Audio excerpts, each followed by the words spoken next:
Гледате вестите на Сител. Во студиото со вас Иван Кузмановски. Добар ден, ви благодарам што сте со нас. Ова се настаните кои го одбележаа денот. Мицковски ги собра лидерите на иста маса, сите освен Филипче. Техничката влада и изборниот законник главна тема. Сите се согласивме дека техничката влада треба да замине во минатото. Прв смртен случај со грип годинава. 75 годишна жена почина неинфективна, имала коморбидитети и била невакцинирана. Кочовска задоволна од договорените камати за новото задолжување од 1 милиарда евра. Опозицијата обвинува дека државната каса е празна. 40 инспектори ќе добијат решение за вработување во пазарниот инспекторат. Министерот Дурмиши очекува да помогнат со новите казни за пушење. Трамп се закани со силен одговор ако Иран почне со екзекуција на приведени демонстранти. А во овие вести во живо известуваме со детали од лидерската средба. Останете со нас.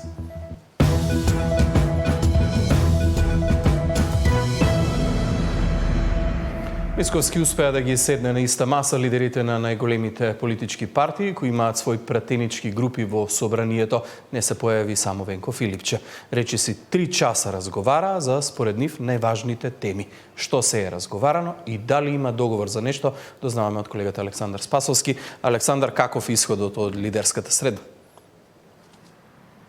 Иван, сум следел повеќе лидерски средби и можам да кажам дека ова е едно од ретките каде што по неа сите излегуваат со одредена доза на оптимизам, задоволни се од форматот, задоволни се од отворените прашања, конструктивноста на другата страна, што мора да се признае дека е вистинска реткост, особено во македонската политика, иако може да се каже дека онака тврдо, прецизно не е договорено практично ништо, иако премиерот Мицковски по лидерската средба рече дека е прилично голем оптимист, дека се договориле за тоа да се донесат потребните измени за да може да профункционира Safe City системот. Пред се тука се мисли на законот за прекршоци, за кој што е потребно не бадентерово, туку двотретинско мнозинство, што ќе каже дека Мицковски очекува за ова да добие поддршка пред се од пратеничката група на ДУИ.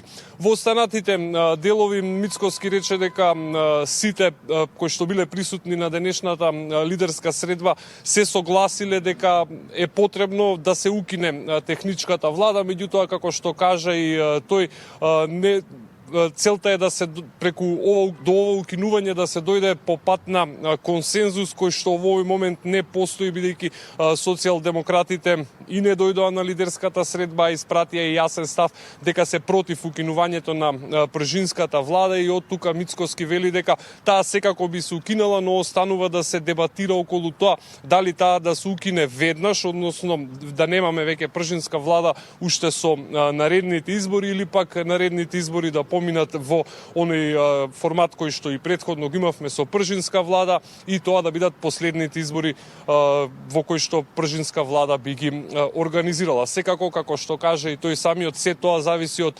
социјалдемократскиот сојуз, односно дали тие би се согласиле со консензус пржинската влада да се укине веднаш или пак ќе се чека понатаму. Она што исто така го потенцираше е дека постои еден вид на консензус помеѓу сите политички партии представени во собранието, дека треба да се даде поддршка на сите оние закони кои што се поврзани со забрзување на членството на Македонија во Европската унија, со интеграциите, оној така наречен реформски пакет на закони. Меѓу темите кои што беа отворени на денешната лидерска средба од делот на политиката се измените на изборниот законник. Горе-долу помеѓу сите учесници постои расположение за промена на изборниот модел и воведување на една изборна единица, со тоа што кај сите имаат различни модалитети, предлагаат дел од нив, како што на пример се ДУИ бараат 5% цензус, има други кои што сметаат дека воопшто не треба да има цензус, така што, како што рече Мицковски, тоа се теми кои што дополнително ќе се разговараат, дополнително е комуникацијата помеѓу партиите да продолжи внатре во собранието на ниво на координатори помеѓу пратеничките групи. Имаме дел од изјавата на премиерот. Она што за мене представува моментално акутно и за кое што треба во најскоро време да се најде решение, мислам дека денеска на овој состанок и успеавме да најдеме соеден компромис.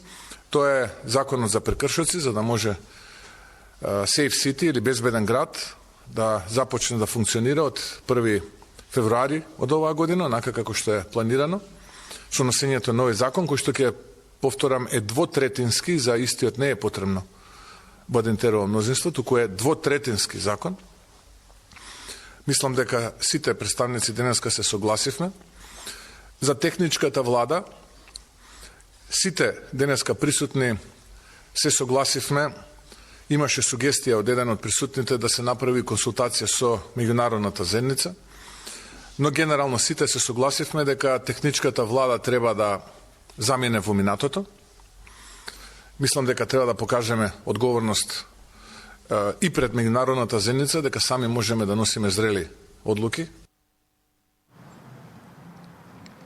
Да, по средбата прилично задоволен од неа беше и лидерот на ДУИ Али Ахмети, рече дека за оние прашања со кои што е потребно Бадентерово мнозинство, пред се тука како најакутно делува она прашање за избор на народниот правобранител. Ахмети рече дека се договориле да продолжат да разговараат со премиерот Мицкоски на тет-а-тет средба, и тој исто така рече дека неговата партија ќе даде поддршка за сите оние закони кои што значат реформи кои што се потребни за приближувањето кон Европската унија, како што рече за сите отворени прашања очекува да ја продолжи дебатата со премиерот Мицкоски. Прашањето за изборниот законник, за предлогот за една изборна единица, предлог за кој што ние не сме против, меѓутоа ние сме за решението една изборна единица со минимален праг од 5% со отворени листи. Остатокот од прашањата за кои што и јас имав замислено да ги покренам во текот на денешната средба се одлучи во однос на тие прашања се одлучи дополнително да се договориме со господинот Христијан Мицовски да се сретнеме и да дискутираме дополнително во иднина.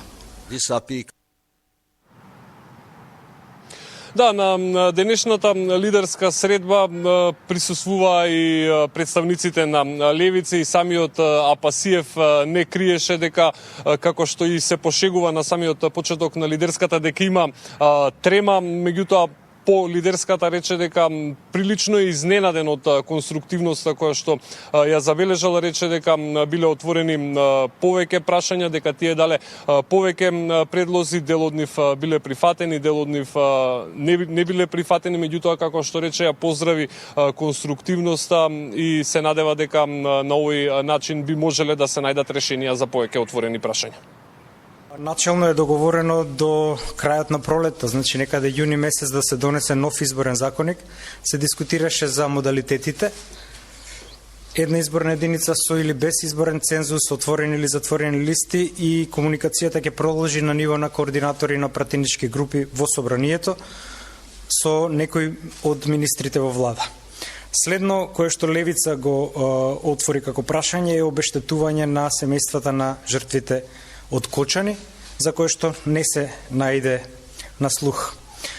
Следно е пржинската влада, за кое што се разговараше начално за незино укинување во две варијанти, или веднаш, или за не наредни, туку понаредни парламентарни избори, зависно од опозицијската СДСМ ќе остане отворено како прашање. Да, Иван, на лидерската присуствува и представниците кои што се дел од двете пратенички групи кои што се во мнозинството во собранието. Тоа е онаа коалиција Вреди, партијата Знам, горе-долу нивните ставови се усогласени со тоа што Касами, кој што денеска беше представник на Вреди, рече дека го отворил прашањето за да се најде начин диаспората да биде на некој начин посилно вклучена во процесот на избори овде во Македонија, и неговиот став во однос на промената на изборниот модел во еден мал дел се разликуваше од она што го кажа останатите. Тој рече дека тие практично и немаат некој конечен став за тоа како би требал да изгледа новиот изборен модел, но дека би дале на некој начин поддршка за отворени листи. Имаме дел и од изјавата на коалиционите партнери во владата. Во делот значи на техничка, така наречена техничка или пржинска влада, нашиот став е дека тоа времено решение треба да се укине, ако нема целосна согласност и консензус од сите, тоа да се применува од после овие избори, од следните избори, не од овие, што ќе се сега парламентарни. Исто така, што се однесува до изборниот законник, се отворија неколку теми. Ние сакаме да го кажеме нашето барање или нашиот став, а тоа е дека треба да се најде можност за поголемо учество на гласање на диаспората, затоа што цениме дека диаспората е важен чинител во економските движења во државата. Исто така се отворија теми околу изборните единици, но тука немаме ние појасен став дали е 1, 3 сегашните 6 или па има и предлози за 8, но тоа што е најважно дека како и да се одлучи, ако се одлучи за една изборна единица, ние сме за да имаме отворени листи. Движењето Знам се залага за суштинска и праведна реформа во однос на изборниот законник. За нас е прифатливо и потребно ново решение со една изборна единица, што ќе обезбеди поголема еднаквост на гласот на секој граѓанин и пофер политичка застапеност. Александар, од ова што можевме да го слушниме, заклучокот би бил дека разговорите биле конструктивни помеѓу присутните на денешната средба. Таму не беше присутен само лидерот на СДСМ Венко Филипче. Изминатите денови тие, освен што најавуваа дека нема да присуствуваат на средбата, од СДСМ искажуваа и директни напади кон оние кои што ќе се појават, посочувајќи дека секој кој што ќе седне на масата ќе го поддржи, ќе ги поддржува криминалите на ВМРО ДПМН. Каков е нивниот став денеска? Па Иван, во делот на коментар на оние кои што беа дел од денешната лидерска средба, практично и немаше, имајќи предвид дека беше прилично набиена агендата, сите колеги брзаа да го фатат овој попладневен појас на вести. Од тие причини тоа прашање веројатно и не беше дел од оној избор на прашања кој што им беше поставен на учесниците на лидерската средба, иако премиерот Мицкоски самиот кажа дека Филипче самиот одбрал да се самоизолира без да го коментира овој дел од нападите, а социјалдемократите и утрово практично на пресконференција ги повторија оние позиции кои што горе-долу ги лиферуваат во последниве нешто повеќе од една недела откако беше објавена информацијата дека премиерот ги повикува лидерите да разговараат на повеќе теми, меѓу кои и онаа за укинување на пржинската влада. Социјалдемократите се остро против укинување на пржинската влада, сметаат дека на тој начин ќе се овозможи на владата да прави злоупотреби за време на изборниот процес и како што кажа и ти, рекоа дека со криминалци не седнуваат на иста маса и исто така коментира дека сите оние кои што дојдоа денеска практично го легитимираат, како што тие велат, ова незаконско однесување на ВМРО ДПМН. Имаме дел од изјавата на генералниот секретар на социјалдемократите дадена денеска пред пладнево. Средба со криминалци нема да има. СДСМ останува со граѓаните на вистинската страна. Сите што денеска ќе одат на средба со Мицковски за укинување на техничката влада, остануваат соучесници во легитимирање на криминалот и корупцијата, во анти-ЕУ кампањата за изолација на земјата, во планот за предвремени избори и мигранти за пари. Тендер коалицијата ДПМН Знам не сака диалог, туку алиби за распишување на предвремени избори кои веќе им се договорени. Не сакаат реформи за ЕУ, туку покритие за намерна изолација на земјата. Им се брза. Им ја откривме корупцијата, им ги разоткривме плановите за мигранти, во буџетот нема пари. Лидерот на СДСМ Венко Филипче за во 17 часот и 15 минути најави нова пресконференција. Деталите ќе ги имаме во Централниот дневник. Александар Спасовски, благодарам за информациите споделени од резултатот од лидерската средба. Државната изборна комисија ги објави конечните резултати од повторените локални избори кои се одржаа во 4 општини во неделата. Во законскиот рок немало поднесено приговори. По ова новите градоначалници во Гостивар, Маврово Ростуша, Врапчиште и Центар Жупа ќе добијат уверенија и ќе почнат со работа. По истекот на законските рокови за поднесување приговори до Државната изборна комисија, во постапката за гласање и во постапката за утврдување сумирање на резултатите од гласањето, а по кои не се поднесени приговори, Државната изборна комисија ги објавува конечните резултати за избор на градоначалник соодветно за следните општини. За градоначалник на општина Гостивар, подносител на листа Национална алијанса за интеграција Валбон Лимани. За градоначалник на општина Врапчиште, подносител на листа Национална алијанса за интеграција Исен Шабани. За градоначалник на општина Маврово Ростуше, подносител на листа Коалиција Твоја Македонија Онер Јакуповски. За градоначалник на општина Центар Жупа, подносител на листа Демократска партија на турците на Македонија Аријан Ибраим.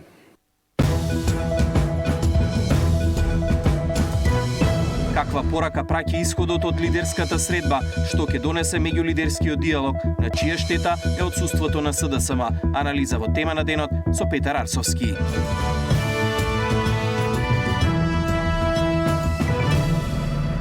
Здравствените власти го регистрираа првиот смртен случај со грип годинава. Во неделата на инфективната клиника починала 75-годишна жена, а резултатите од тестот покажале дека е позитивна на грип. Таа имала коморбидитети и била невакцинирана. На клиниката во моментов се лекуваат 25 пациенти поради компликации од вирусите. За двајца се користат и респиратор. Институтот за јавно здравје утре треба да ги објави последните информации за состојбата со грипот, но и одлуката за тоа дали ќе препорачаат продолжување на распустот за учениците. Пациентка на 75 годишна возраст пред 3 дена починала на клиниката за инфективни болести со потврден грип. Жената имала повеќе коморбидитети. Не била вакцинирана, а вирусот кај неа предизвикал компликации поради кои било неопходно болничко лекување. На 11.1. во 10.50 имаме и починат пациент, која е потврдено инфлуенца А, лабораториски. Дека лицата со хронични заболувања кои не примеле вакцина против грип се најзасегнати покажува и состојбата на инфективна. Најголем број од оние кои се на болничко лекување се постари и со повеќе коморбидитети кај кои вирусот предизвикала респираторни компликации. Гужви има и пред амбулантите. Прегледи амбулантски се петократно зголемени, а хоспитализирани се околу 25 пациенти, од кои некои се со кислородна поддршка, со назална, со обична маска, со маска со висока концентрација и двајца пациенти се на респираторна поддршка, интубирани во одделот за интензивно лекување. Од клиниката за инфективни болести очекуваат бројот на хоспитализирани да биде уште поголем на крајот на месецот и почетокот на февруари, кога го очекуваат и пикот на грипот. Апелираат до лицата кои се во ризичните групи да не ја одбегнуваат вакцинацијата која штити од компликации од вирусот. И луѓето да се освестуваат дека може и некогаш да има компликации од обичен грип сезонски, да настанува и да имаме лош исход.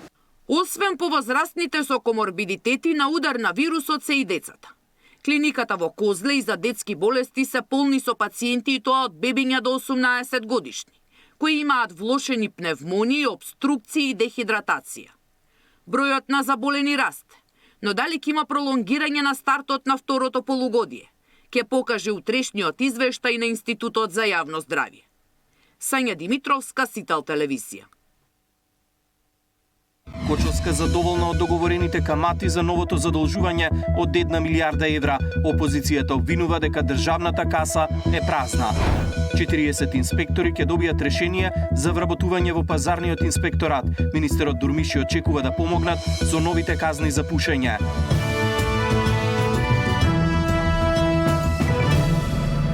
Министерката за финансии Гордана Димитриевска-Кочовска е задоволна од договорените камати за новото задолжување од 1 милиарда евра.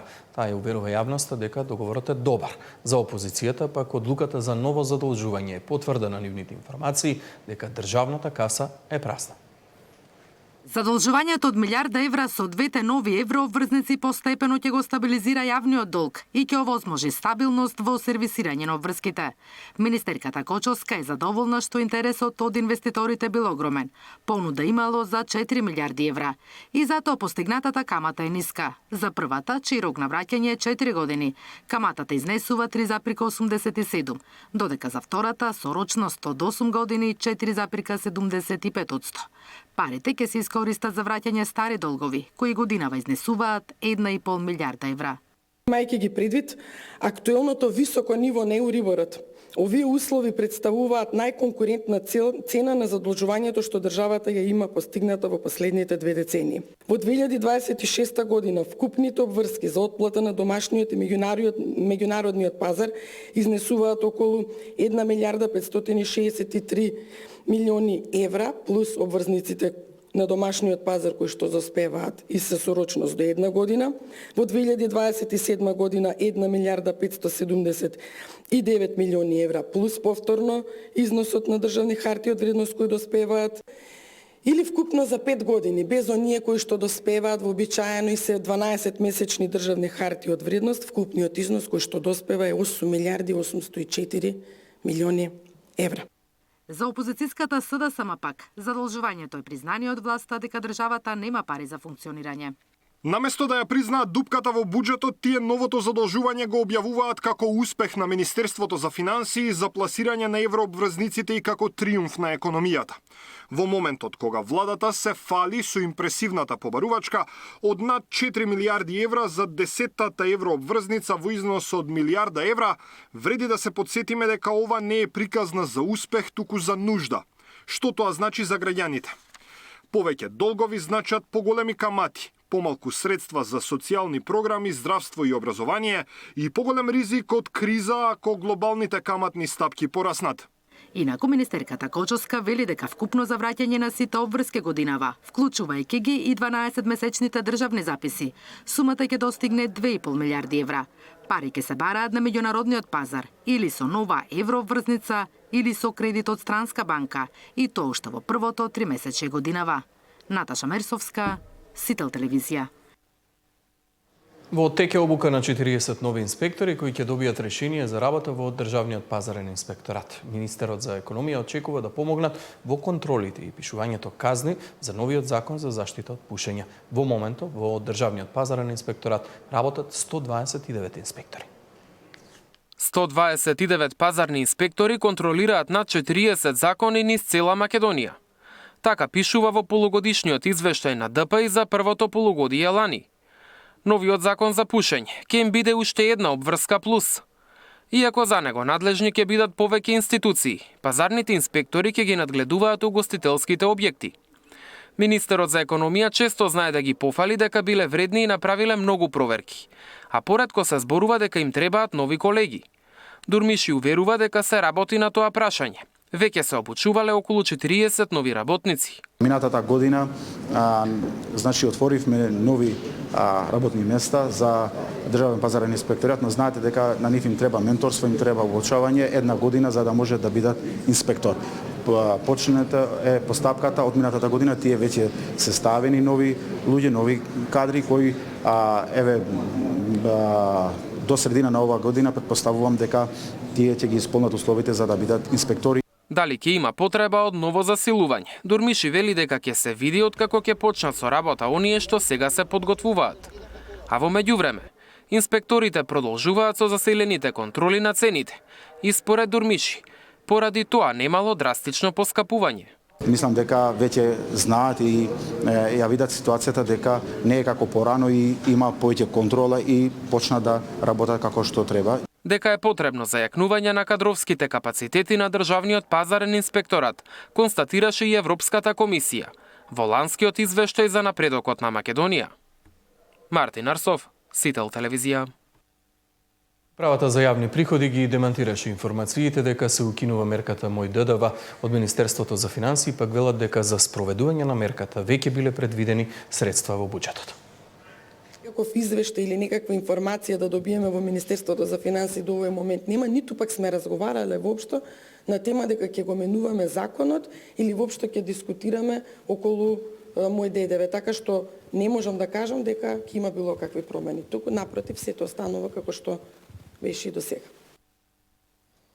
Анализите на Центарот за граѓански комуникации покажале дека за новогодишно украсување општините потрошиле 785.000 евра. 78% од парите завршиле кај една фирма. Новогодишната магија граѓаните скапо ја платија. Штип рекордер по потрошени пари за украсување, а веднаш зад него градот Скопје.